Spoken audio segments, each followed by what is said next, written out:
are listening to Musicians and Beyond with Mark Lawhorn and John Sarabian, where we bring you the backstage info on the life, the lyrics, and the long journeys of the music industry. Mark, first of all, I want to thank Liberty Drums for sending us these awesome T-shirts. We are on episode number 86. We have an awesome guest today, but let's talk a little bit about last week's guest. We had the band from Pensacola, Florida, Gunshine, and these guys were awesome. They were like right up my alley, all the 80s music, a little bit of Bon Jovi, a little bit of Aerosmith, a little bit of AC/DC, all thrown into one, but they're their own genre, and they were awesome. So I think you should check out Gunshine. Yeah, Austin was the lead singer. He was in, and lead guitarist, I should say. He was in here with you. You had a great conversation. Sorry I had to miss it, but I'm here today. You are here today. Great conversation. And you know, there's a little trivia. If you listen to the episode, there is a family connection between Elvis Presley and a member of the band of Gunshine. So listening to find out those deets. I will. All right, excellent. And today, episode 86, we have a very special guest. He's a musician, and he does a lot for the community, too. We have Alex Boch in today. Alex, welcome to Musicians and Beyond. Thank you for having me. Dude, this is fantastic. Thanks for driving up in this traffic. Oh, the traffic was unbelievable. Yeah, but we're worth it, right?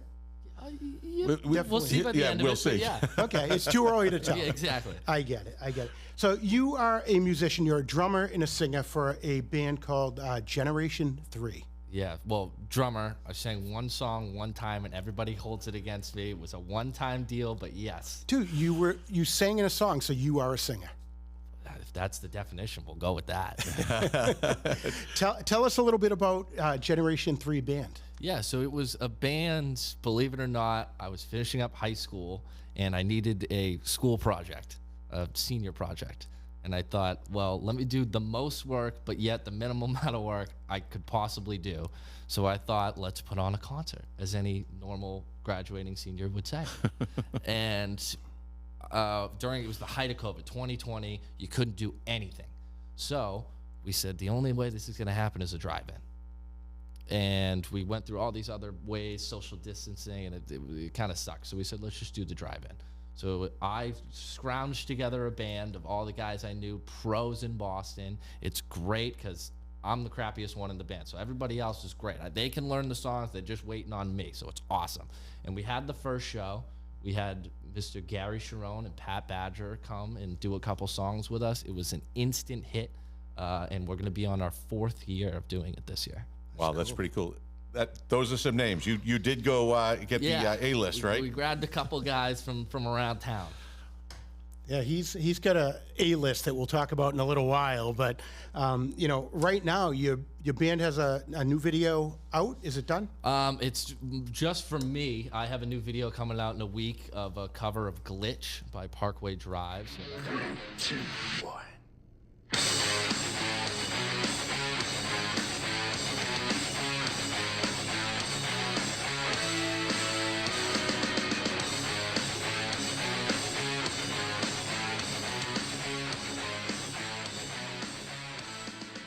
Awesome. How do people find that actual video so they can watch it? Yeah, everything's on my socials, Alex_Boch13. You'll find everything, all my crap that you want to see, you'll find it there. And there's a lot of crap. A lot of it. Good crap. Good crap. Good crap. Awesome. So we talked about sharing the stage with a lot of greats. I mean, you're 20 years old. You haven't even had your first beer yet. No. You're gonna, how many days? 116. Nobody's counting. All right. We're ready for the party anyways. But you have played with greats like Alice Cooper, Steel Panther, Cheap Trick. Yep. You've met Ringo Starr, Sammy Hagar, Slipknot, Extreme. I mean, those are some names. Yeah. How does that happen? You know, I'm fortunate enough to be in the position where my father's very involved in the music industry, and from a very young age, I was at these shows and around a lot of these people. So people that I look up to, respect, even play their music, I can call them friends, and some of them even family at this point. Yeah, that's pretty damn cool. I don't have that kind of connection. Yeah, me neither. But I mean, I've seen pictures of Alice Cooper in your house. That was the greatest show. That was the funnest night. It was, I kind of weaseled my way into that show. You know, he was doing the party. It was an all acoustic set, his first and probably last acoustic set ever. You know, they played 6, 7 songs, and we had 5 minutes of rehearsal, and they threw me up on stage. His last acoustic set was at your house. It wasn't at the house. Okay. Wish it was another location, but still, for That's Subaru pretty New cool. England, it was a great time. That's Yeah, really and cool. you were part of it. And Alice Cooper's an interesting guy. You would think he'd be a little bit out there and crazy and whatever. Very, very smart Very and Mellow. intellectual. Yeah, when you really sit down and talk to him, he is the nicest guy. When I tried to weasel my way into the show, I had to buy a cajon. And he said, well, do you play it? I said, yeah, I play it all the time. I haven't played it a day in my fucking life, but I went to Guitar Center that morning, bought a cajon, and we're sitting down in the basement, him and his 2 guitar players and his wife, and we were playing the Wheels song, sure, whatever that song is. Yeah. And I thought, I could feel like a stop coming in the song. I don't know the song for shit, but I feel like there was a stop coming. And I just stopped right in the right beat. And Alice looked at me and goes, the kids got it, we're fine. And everybody walked up and left. And that was the only rehearsal we had. And I had to do 6 songs that night. Wow. Bananas. That is Crazy. bananas. You get to feel what you said about Alice Cooper. He's very mellow. When you listen to his radio show, you really get that feel. You get to you really feel like Know you him know him, personally, right? yes. Yeah, and his real personality comes out there. It's pretty cool. So, out of all these people you met, I don't want to say who was the Oh, biggest Jesus. dick. No, because that's not fair. boy. But who was the coolest? Like, who was the most fun to be around? Coolest one to be around. Sammy Hagar was that was a trip. I mean, just to be in his presence like we were. Backstage, hanging out, him, Michael Anthony, Jason Bonham. I mean, it was just me, my father, and them. And we literally walked on the stage with them, got him right there. That was an experience. Yeah, that's one of those things you wake up the next morning and go, did that really happen? Exactly. Yeah, it's crazy. It's Not good bad stuff. at all. It's good stuff. That's some good company. So this whole music thing for you, you said your dad is really into music, and we know that. And we know who your dad is and what he does for the community. He does a lot, as do you. He came home one day when you were a little kid, and he had an AC/DC poster. Yeah. And supposedly that was your turning point? It was on the front, it was AC/DC, and on the back, it was Megadeth Greatest Hits. And he came home with it, and my mother was like, yeah, right, not listening to any of that, forget about it. I was like 6 at the time. And he went out to Newbury Comics, the store is still there, went out, bought so many CDs from Kiss, Alice in Chains, anybody, you name it, he grabbed it. And he said, which one do you like? And I really stuck with Megadeth. Wow. So that was kind of the turning point of me getting into the music. So your music that you play in now, your Generation 3 band, is a heavier rock. Yes. We like to do a variety. I like the really heavy stuff, but you gotta entertain the masses. So we definitely throw in some hits. Well, you mentioned earlier there was one influence local that sort of got you into it. Who was that? Godsmack. That changed my perspective on everything. I grew up on the Megadeth stuff, and I didn't really play. But as soon as I started getting into Godsmack, watching Shannon Larkin play the drums, you can watch him, and it's a show on its own. Yeah. I mean, he is something else, and those guys are great. I've known Sully since I was 7 years old, and they're just a great group of guys. Yeah, they sure are. Sure are. Is there anyone that your father could introduce you to or that has brought along you haven't played with, but a dream on stage with someone? Who would it be? Dream on stage with somebody. Oh, spot here. I mean, I could tell you what his dreams would be, and then mine's gonna differ. Yeah. I've jumping out with Sammy and Jason. Obviously, that would be insane. Yeah. I bet you his dreams, he'll tell you like Paul McCartney or something crazy. Can't But, blame him. Yeah. if I had to pick somebody, I'd go Lamb of God, Slipknot, any of the crazy bands that you see a sea of people moshing and all that. I love that. So if I could go on stage and do that, I would love it. That's pretty cool. I can't blame you there. That's awesome. Speaking truth here, come on. We talked about your family doing a lot for the community. You guys have set up an organization that helps every school in New England with their music program? Because unfortunately, with budget cuts and so forth, music and art is one of the first things to be Always cut. the first to go. Yeah, Always. so tell us about that, and let's tell people how they can contribute and all that. What's going on? Absolutely. So, I mean, like you said, unfortunately, when there is budget cuts, music's always the first one to go. It's just how it is. But, kids really need it to grow. So we have a 501c3 in the 6 states of New England. Music drives us, whether you need instruments, funding. We even rebuilt a whole building just so they could have the facilities. Anything you need to keep music in the schools, we will supply. And, to learn to look at these kids and see the change you're making. Even at my school, in my middle school, we had a terrible music program, and my father came in and changed it. So I even saw firsthand what it can do for children. So it's unbelievable. What's the name of that organization? Music Drives Us. And if you want to donate, give anything, it's musicdrivesus.org. You can find all the shows we're doing. And if you ever want to contribute, you can go there. If a school is in need, how do they get in contact? And is there like a actual request form? Yeah, there is. If you go on musicdrivesus.org, there is a request form. You can put in, anything you need. Again, just the music, the funding, the anything to keep music in the schools, we will help you out.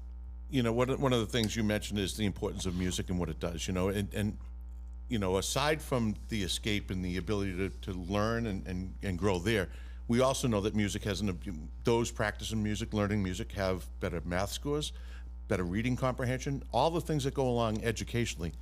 This is a part of it, and it's very, very important for that. It is. Is that true for you? Absolutely. I mean, music single-handedly saved my life. I mean, I was obviously around it, but, I started on guitar. That became too difficult. Went to bass. That was too difficult. I don't know why I thought that would be easier, but that was too difficult. Then I moved to drums, and it really stuck with me. So whether you try music or try anything, and that might not work, try something else. That might not work. Try something else. Just keep with it. And it spent a lot of my childhood just doing that. And then once you find the thing you love, it's over from there. Gone, yeah. So that would be great advice for an up-and-coming musician is to, stick with it. stick with it. Because It's gonna suck. It's gonna suck at the beginning. Trust me. My father listening to those drums in the basement, I can only imagine what they sounded like. So if you stick with it, you'll eventually get something down and you go from there. I'm assuming after your first time with the drum set in the basement, the next month there was a lot more insulation between the ceiling. A lot more. Yeah, Dad probably built a separate unit for you. Okay, in Alex, the, you have to Alex, go go out 12 there, feet please. in the ground, down a couple staircases, lock me in there. Awesome. And also, you guys have a lot to do with Boston Calling. Absolutely. Great music festival in Boston. One of, the only music festival in Boston. But yeah, we are, Subaru is sponsoring it. Music Drives Us is sponsoring it. So if you want to get swag and, some free bracelets, if you're ever at Boston Calling, find the Music Drives Us booth, and any questions or anything you have, they can help you out.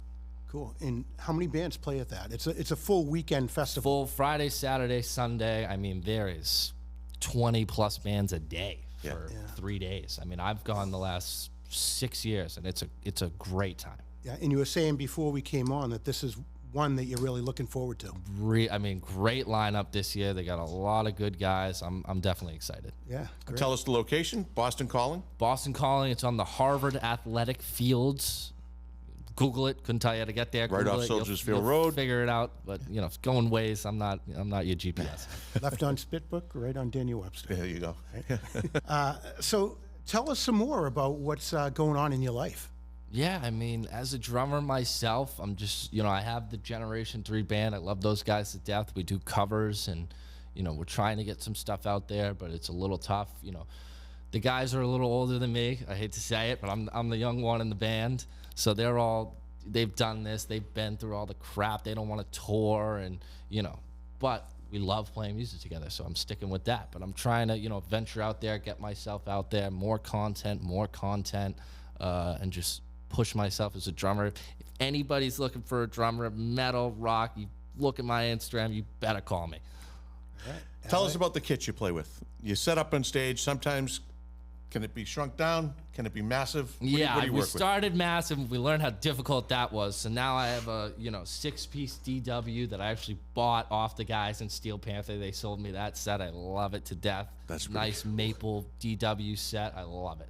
Those Steel Panther guys are They're the best. awesome. They They're are the best. As we're doing this interview right now, as we speak, the drummer is at my house because he was literally just in Boston and he had the day off. And And his name is Styx. Sticks Didinya. Didinya. And, they were just hanging out. And those guys, seriously, I've gotten to know them over the years. And I can just call them up. Not even to say hi, like life advice. If I need somebody to call, they're right there picking up the phone for me. And what a show they put on. They are I guess you'd say they're trying to spoof the 80s music, but Yes. really not. He said it perfectly today. If Andrew Dice Clay had a baby with Motley Crue, they would come out. Yeah. And I said, that is perfect. Anybody that's perfect. seen them, know that's perfect. So, in Steel That's Panther's an awesome band, and they're known all over the world. All over the world. And usually when they go to a city, any musician, big musician from that city will go to their show, and Steel Panther will they're call them such up a on fan. stage. Yep. It's really a cool thing that they have going on. And they're a little... Raunchy?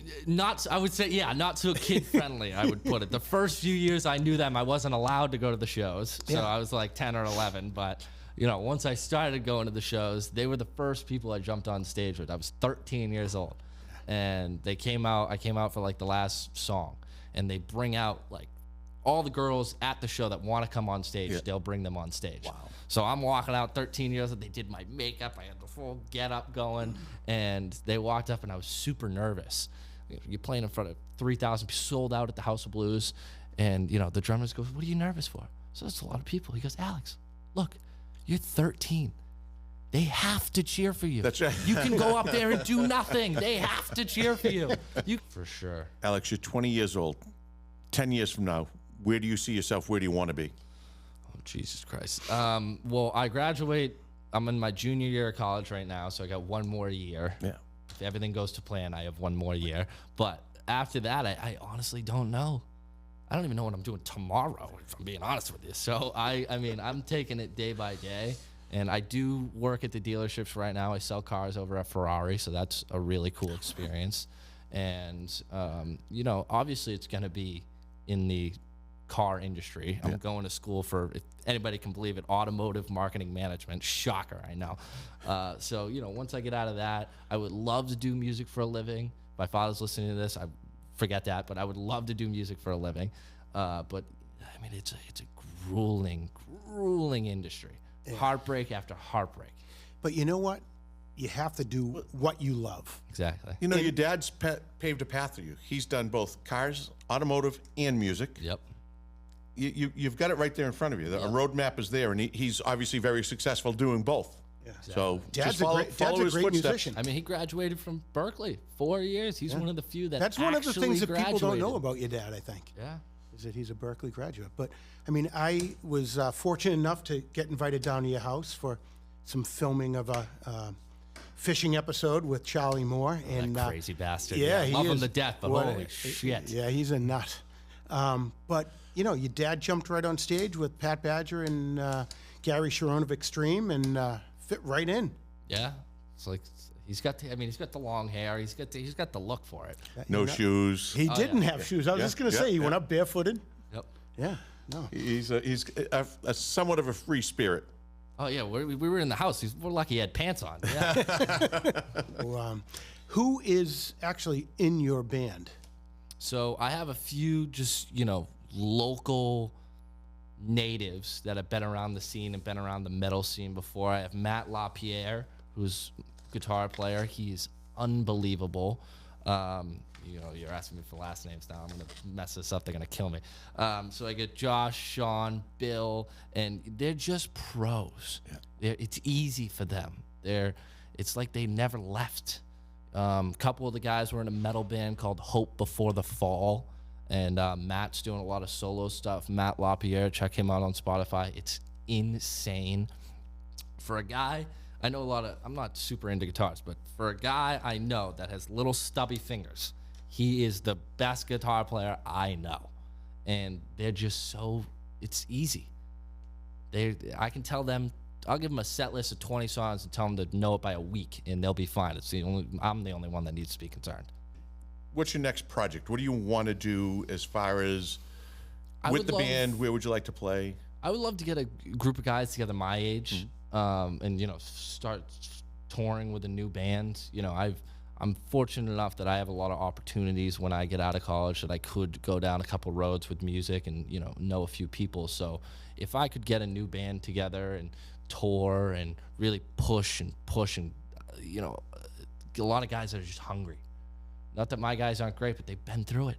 They don't need it. This is just fun for them, which I love doing, but they don't have the hunger. Yeah. And I want to try to find some guys like that. Right. Now, as a drummer, guitarists can sit with someone and work on hone their skills. You sit behind the kit, you wail away, you have a great time. How do you better yourself? How do you improve on becoming a better drummer? I was self-taught for the first 8 years I started playing drums. So I kind of learned just from listening. Okay. I can't read music for shit, but if I can listen to the song, I can play it. No kidding. So, for me, it was just learning the basics. And you kind of plateau at a certain point, because I did lessons really early on, and I did them for like a week, because they sat me down there, like, tried to do the paradiddles and just stick sheet music in front of me, and I'm like, I just want to play. Yeah. So I just sat behind the kit and played. I mean, I sucked, but I just played. And you eventually get to where you're not super terrible. Yeah, yeah. Your dad must want you to go out and experience life on your own terms. For sure. Yeah, I mean, he's always said don't get involved in music just because it's such a grueling, heartbreaking industry. Yeah. But, my sister is still going to Boston Conservatory, so she's in musicals. So she's in musical theater. Cool. You got one kid listening to Slipknot and one kid listening to Hamilton, so who would have thought? But it's definitely in our family. So he would rather see us be happy and do what we want to do than anything else. Good for you. That's great advice. It's great advice. So for our listeners and viewers, you are watching and listening to Musicians and Beyond with Lawhorn and Sarabian. And we are sitting here with Alex Boch, and he is telling us about all his musical influences and experiences. And he's telling us how music drives us. So remember that, musicdrivesus.org. that was a good segue, Mark. I was working on it. I like it. I was impressed. It's like you've done this before. Well, let's talk about, putting things together. Let's talk about the ensemble. Get a little personal right now. What are you wearing today? Tuxie, if you're looking at this is a onesie. If you want to sponsor me, I will wear your stuff all the time. It's beyond comfortable. And if UGG wants to sponsor me too, we can wear these any day. Tuxie, Tuxy. He's wearing a onesie from Tuxie. A onesie. I Alex saw is the ad comfortable. on Instagram. Is there one of those flaps in the back so you don't have to? No. No. If you're listening, flap in the back. Flap in the back. Let's do it. While we're talking about, thanking people, I want to thank John Gagnon from the Boston Photography. He comes in, he does some great photos for us. Dane and Kayla behind the cameras at Wingcam Studios in Winchester, Mass. I mean, they do a tremendous job. So I want to give them a shout out. What do you think of this place? This is great. It's not bad, right? And we got one of the biggest audiences we've ever had. Yeah, that's crazy. So The crickets. crickets. So tell me some other things. You've met all these stars. Recently, your dad had something to do with REO Speedwagon. Yeah, we had a great event at the house with the two guys, the singer and the guitar player. I wasn't at the event, unfortunately. I had finals, so I had to act like I was studying and doing a good job over there. But the events that we had Cheap Trick a couple years ago, and they did an awesome show. And, my father brings in a national act every year for Music Drives Us. I mean, we've had Megadeth play acoustic. We had Peter Wolf. We had David Crosby. I mean, we've had some real heavy hitters come in. I'm waiting right now. Every day we get closer to Memorial Day weekend. I go to the Indy 500 every year. It's a fantastic automotive show out there, right? A little bit of driving going on. Bring it back around. But also they have on Carb Day, the Carb Day concert. It's one of the best concerts I've ever seen. They bring someone in every year. It's a mixed bag. You never know who. I think a couple years ago, Leonard Skinner, Foreigner, Oh, wow. Journey. I'm waiting for the announcement who's going to be this year. Maybe one year. we'll be watching you up on stage at the Generation Cartier 3, concert. goddamn right. That would be cool. So do you go to things like that? I'm a concert nut. I don't leave the house for anything but a concert. Okay. So, I'll go to 30, You get a 40 chance? a year. Go out to the Indy 500, experience the show, right? Get to see that, number one. The concert's phenomenal. And then downtown Indianapolis is a place called the Slippery Noodle where the Blues Brothers used to play. Oh, wow. And it is a magnificent music venue. Small, 3 stages in the building, and the music is just as genuine and real as it gets, and it's varied. It's a great spot. You ought to go out and check it out sometime. Wow. I know your dad can probably get you a couple of nice tickets to that. Maybe. He might know somebody. So on top of music, school, in the cars, what else do you like to do? Is there any hobbies that you like to do? I mean, it's just playing music, honestly. I mean, I just grew up with it. That's all I do. That and sit on my phone. So that's about it. I mean, just being around all these guys that I look up to and that I listen to on a daily friggin' basis, it's amazing to be able to call them friends and, call them up if I need anything. So it's an experience. Give me an idea of your playlist driving from here to Michigan. All right, so we'll probably start off. I'm leaving at like 5 a.m., so we'll start off with some quiet, probably whatever's on the radio at that point, just so I don't, probably still asleep at the wheel. But I'm big. Avenged Sevenfold's a big band for me. Megadeth, Lamb of God. We'll get heavy for a while, and then you kind of ease it back.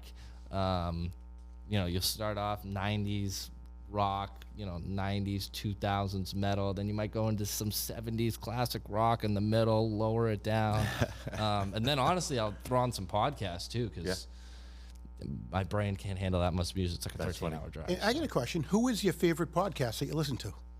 Musicians and Beyond. Of course it is. Of course, you knew I was going to say that. I knew it, man. I knew it. That's a good choice, right? I'm partial to it. Yeah, I'm going to go along with it. Yeah, I mean, once this comes out, you get 86 episodes. 86. So if you say, it's not that much content, you got plenty of content. You can listen to all of it. We're very thankful for each and every one of our listeners. We're in 44 countries. Wow. We've got thousands of listeners. We've had some incredible guests. Best part is the guests. Absolutely. One, damn right. It's the guests, it's the conversations, and it's the music also. We get to explore some of the best music. It's a lot of fun. As a musician, what has been your career highlight? I mean, jumping on stage with a ton of these guys that are just, friends, and they say you want to come up. I was in Detroit a few months ago seeing Glenn Hughes of Deep Purple. Wow. Right before he walked off stage, he goes, "Alex, do you know Burn?" I go, "I think so." He goes, "All right, I'm going to call you up. Don't mess it up." I said, "Okay." No pressure. No pressure. And when Cheap Trick stayed at the house and they played for us, and I was talking to Rick Nielsen, and he said, "Do you know any of the music?" I said, "Yeah, I know how to play Surrender." He goes, No. Do you know how to play it?"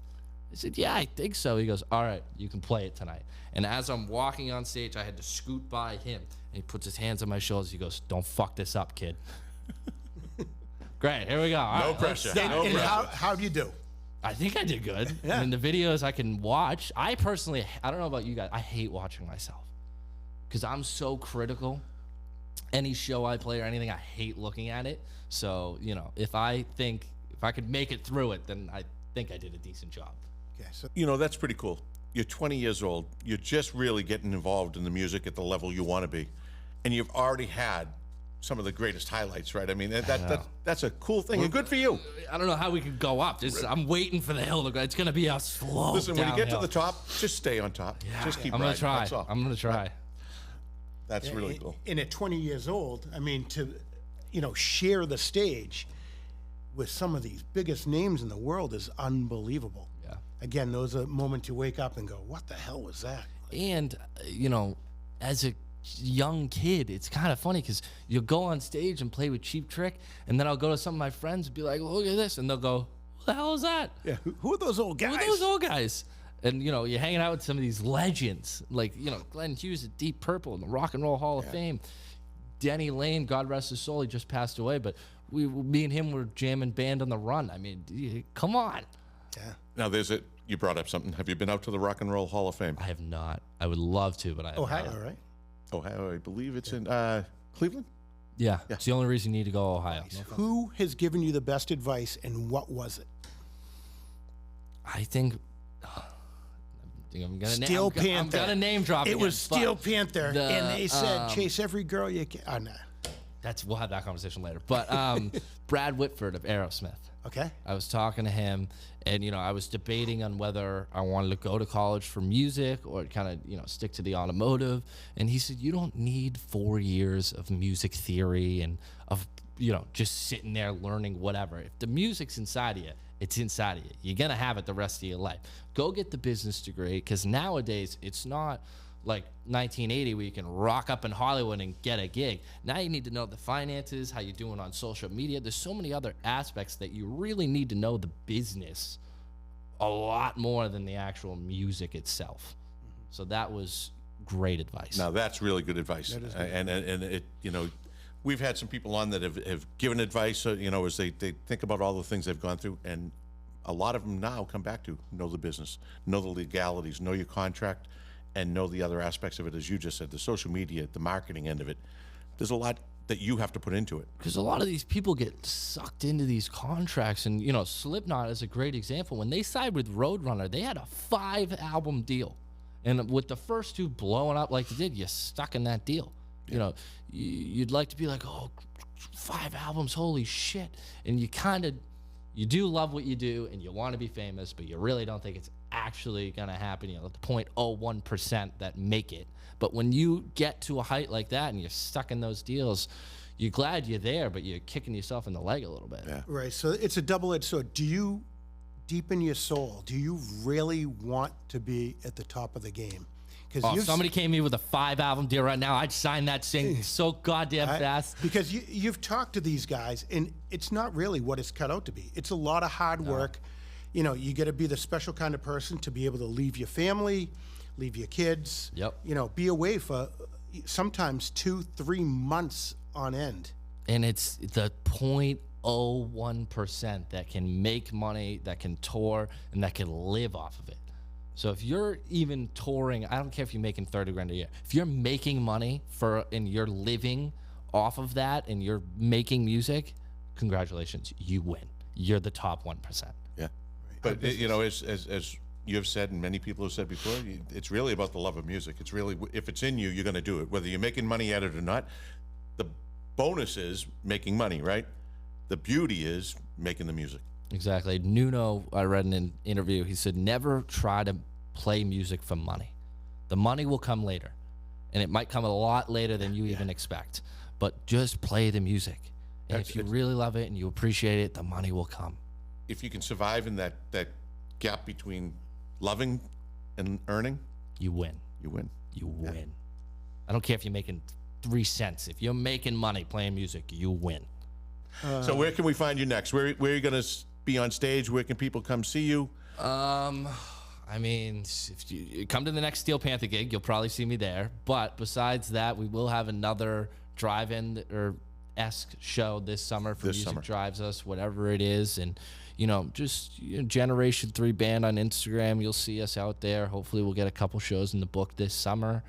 And Boston Calling this year. Yep. Will we be able to see you on stage? Is there a chance you'll be up there? I mean, if I'm streaking, yeah, you might see me run on stage. But besides that, I don't think you're gonna catch me. I would love to play, but thank you so much for coming in, man. Thank you for having me. Again, we want to thank John from the Boston Photography. Bostonian Photography, yes, and Windcam Studios, and everybody involved in making Musicians and Beyond happen. Thank you guys for having me. Usually everybody wants to talk to my father. They don't really give a shit about me. No, so I appreciate you guys pretty impressed giving with me you. the time of day. We're pretty impressed with you, and we're happy we had you here. This was about you, and we want all of your listeners and viewers to go on to their social media and follow us at Musicians and Beyond.